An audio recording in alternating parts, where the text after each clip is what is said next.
I was born, the nurses all gathered round, and they gazed in wide wonder at the joy they had found. The head nurse spoke up, said, leave this one alone. She could tell right away that I was bad to the bone, bad to the bone, bad to the bone. Yes, your Willie has got a bad bone. There's no question about that. Coming up at 2:07 today is Frank Marzullo on the flood risk throughout the tri-state, the nation, and the world, especially this weekend. And Tom Lukin, former mayor, congressman, the father of Charlie Lukin, will be here at 12:33 to talk about streetcar. It appears the streetcar may be on one rail because Kasich says no. Lance McAlister says yes to funding of the streetcar. But I talked to the mayor the other day, and he says he can get the money from Washington, from Biden, and from Obama. So the streetcar may happen anyway. But until then, the Ohio State University, to the glee of people like George Hurst, one of Michigan's finest, is having some difficulties of late with players exchanging memorabilia for money and tattoos. And also now the head coach allegedly suddenly took a stupid pill in April and didn't know what to do when he learned that some of his players were taking illicit, illegal donations and money when they could not have done it or should not have done it. Lance McAlister has all the answers. Lance, welcome again to the Bill Cunningham Show. Willie, good afternoon. Tell me, how much trouble do you think your good friend Jim Tressel is in? Major, major trouble, Willie. Yesterday was a bad day. It's only going to get worse because now the NCAA is going to sit back, and right now I got to believe the NCAA is picking out which hammer they're going to use from the tool shed. It may be one of those big, giant hammers at the carnival when you try to ring the bell, because the last thing the NCAA is going to accept is someone willingly and knowingly withholding information and lying to the NCAA's face and signing documents stating you don't know something that 8 months later it's revealed you did know. So they tend to frown upon that. Why did Ohio State give him 2 games? Because I had when I listened to Gene Smith, the AD at Ohio State, I had the implication from his remarks that they were working closely with the NCAA. It was embarrassing. The performance by both athletic director and president yesterday, embarrassing. Both used that forum yesterday to praise their coach. The president joked and said, dismiss him. I'm not going to dismiss him. I hope he doesn't dismiss me. Well, who's in charge at this university? The same university and whose head coach sells an image, a pristine image, if not preaches that image. Jim Tressel has a book signing going on. I think it was canceled this week. A book he's written, Life Promises for Success. Inspiring Bible promises to succeed in every area of life. Would that include withholding information from the NCAA and violating your contract with the university?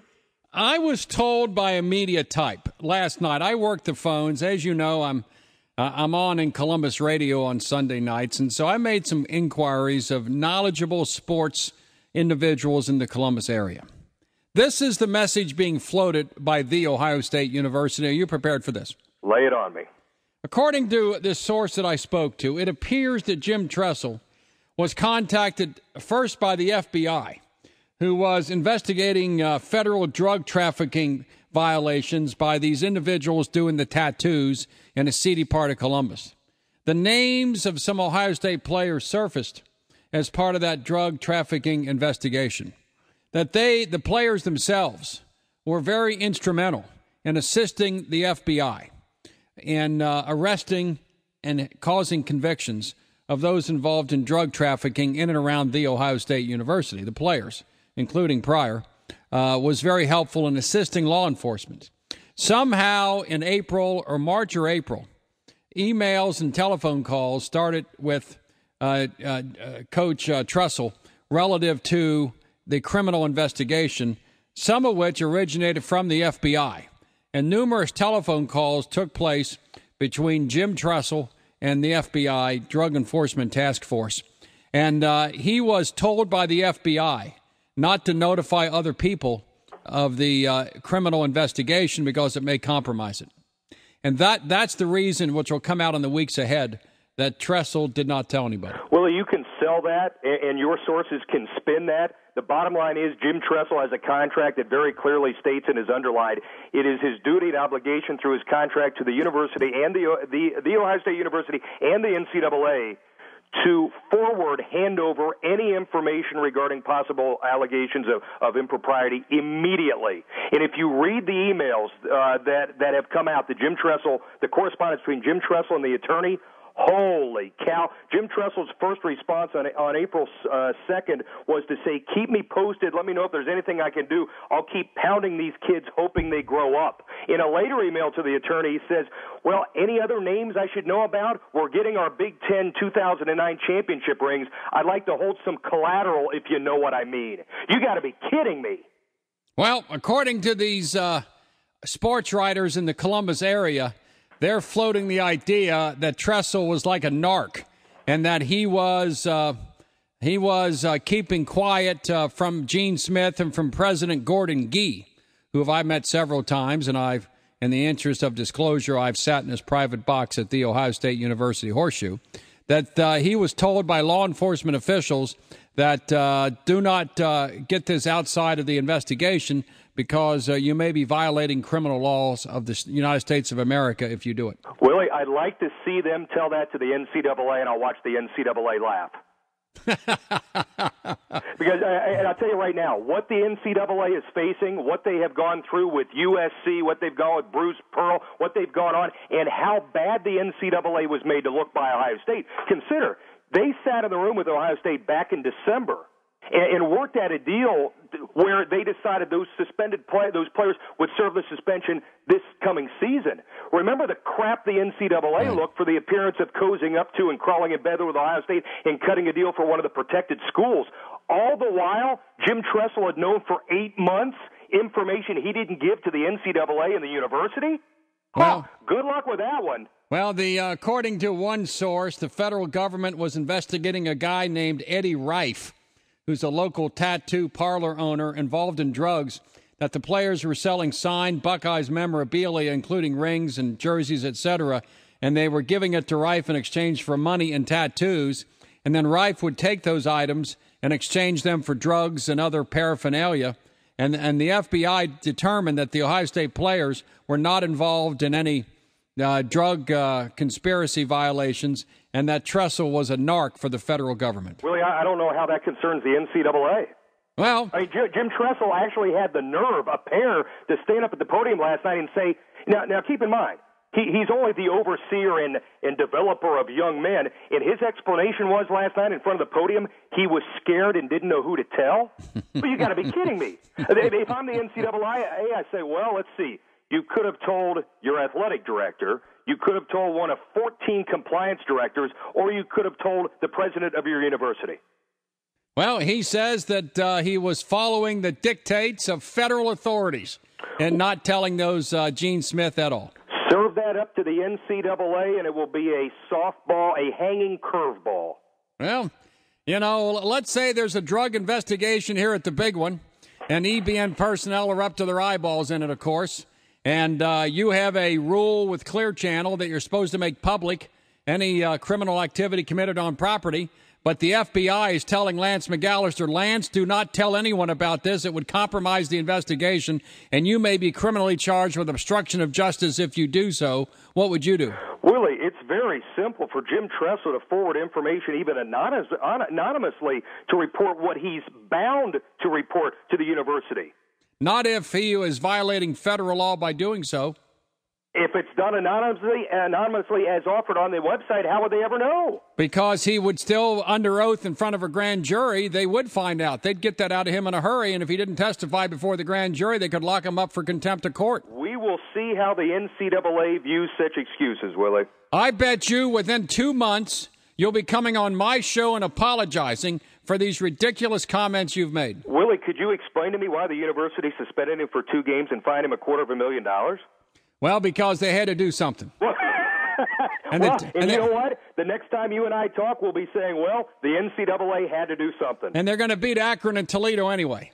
Well, Ohio State will be lucky if they are not forced to vacate wins from last season, give up their BCS bowl money, and they'll be lucky if they don't get slapped with 2 years probation. When all of the truth comes out, you'll be apologizing to all devotees of the Ohio State University. No, I just think this makes Jim Tressel look like a very fraudulent head coach. Well, Ohio State is stainless. Ohio State's like Notre Dame. Has Ohio State ever been put on probation by the NCAA? You know, it's funny you say that, Willie. Under the watch of Jim Tressel, his most prominent players, as detailed in the Cleveland Plain Dealer yesterday, Maurice Claret, Pryor, Smith, all received illegal benefits under the watch of Jim Tressel. And even at Youngstown State, star quarterback received illegal benefits that Tressel denied any knowledge of, yet later the university came clean and admitted there was wrongdoing. Seems to be a pattern of behavior that's followed Jim Tressel, and seems to have been last night backed up by the university with praise from both and a joke. Well, dismiss him. I just hope he doesn't dismiss me. Well, I tell you this, Willie, if Jim Tressel was 2-7 against Michigan and not 9-1, if Jim Tressel was 62-58, not 120-20, whatever he is, whole different story. So you're trashing the Ohio State University with purloined information that later will be proven to be false. I think Ohio State's made their own bed. Willie, it wasn't me. I didn't suspend Jim Tressel for 2 games and fine him $250,000. You had to do something. You had to offer up a sacrificial lamb. Why, Willie? According to your sources, it's all a mistake, and he was under the guise of the FBI. He was a narc, and according to my sources, it's going to come out in the next week or two, and you'll be embarrassed. Well, then what? Will the university rescind their suspension and fine? Well, you keep going back to me. I'm not the one who fined and suspended him. Well, you keep coming back to me, and I'm not the one telling you what Columbus officials were telling me. Well, no, then somebody tell the Ohio State officials. I mean, they're the ones in charge. They find that they suspended their coach for 2 games for something you say has no basis whatsoever. But you seem to be saying that Ohio State's going to have a big piece of meat taken out of them by a great white shark, and that's not going to happen. We'll see. You want to bet me a hot fudge sundae? I will bet you a hot fudge sundae. Within 2 months. Let's have a date of, say, by Memorial Day. That sounds like a deal. And by the way, go talk to Des Bryant while you're at it. Des Bryant misled and lied to the NCAA, and what happened to him? He was stripped of all remaining eligibility to play college football. Well, let's see what happens. Lastly, are the Bengals going to draft Cam Newton? I wouldn't think so.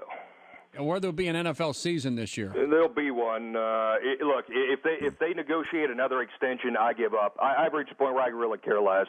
It's all mind-numbing at this point. It's 2 sides arguing over $9 billion. Frankly, it bores me. Play football. Get to the draft. Get to free agency. The rest of the stuff is lost on the average fan. There isn't a side to be picked. They look at the situation and say, you got to be kidding me. It's obvious you live in Kentucky, not Ohio. I live in the proud city of the Bulldog. Wow. Eric Dieters. You live under his protection. You're like Tattaglia, and he's like Corleone. I slide him some money under the table each week for protection. For protection money, you give it to the dog. All right, Lance, tonight I guess you'll be dealing with this a little bit. Briefly, leading into UC and who would have thought? USF. South Florida. I mean, I watched the game last night. Villanova. Tank. No team in 35 years has gone to the dance having lost 5 in a row at the end. They were a team that started 16-1 and are 5-10 since then. I mean, heck, I want to say when UC played them, I think Villanova was like 3rd or 4th in the country. They were good. All of a sudden, Villanova lost it. That game last night was exciting, and I'm happier to have the Bearcats play USF than I am Villanova because I think they can beat USF. I don't know if they think they can beat Villanova. I hope this doesn't set up as one of those relax moments, letdown moments. It's going to be easy. They're coming off the high of Saturday, where that scene at Fifth Third was one of the finest you'd ever seen in that arena, followed by now, Villanova's out of the way. This will be easy. I'm a little bit leery from that standpoint. Who do you like between UC and Notre Dame? Well, I don't know how you pick against the team that right now is set up as the number 1 seed in the tournament. That's Notre Dame. Now, if Notre Dame doesn't shoot well that night, you got a chance. But Notre Dame's one of the best handful of teams in the country. Well, Notre Dame Hall of Famer Joe Frederick is going to root for UC over Notre Dame. I think he will be. I've heard reports he may be courtside. He may be on the bench with Mick. as long as he's not jawing with a Notre Dame player that leads to a 9-0 run by that player. All right, now here's the bet. I'm betting that the Ohio State penalties will get no worse than they are right now, and you're betting they will get worse. My bet will be the NCAA adds something to this, yes. And I say no. All right. Hot Fudge Sunday. You got it. Don't forget, Lance. How can I forget you, Willie? You're the man. You're the man. Thank you. See you. Yeah, let's continue with more.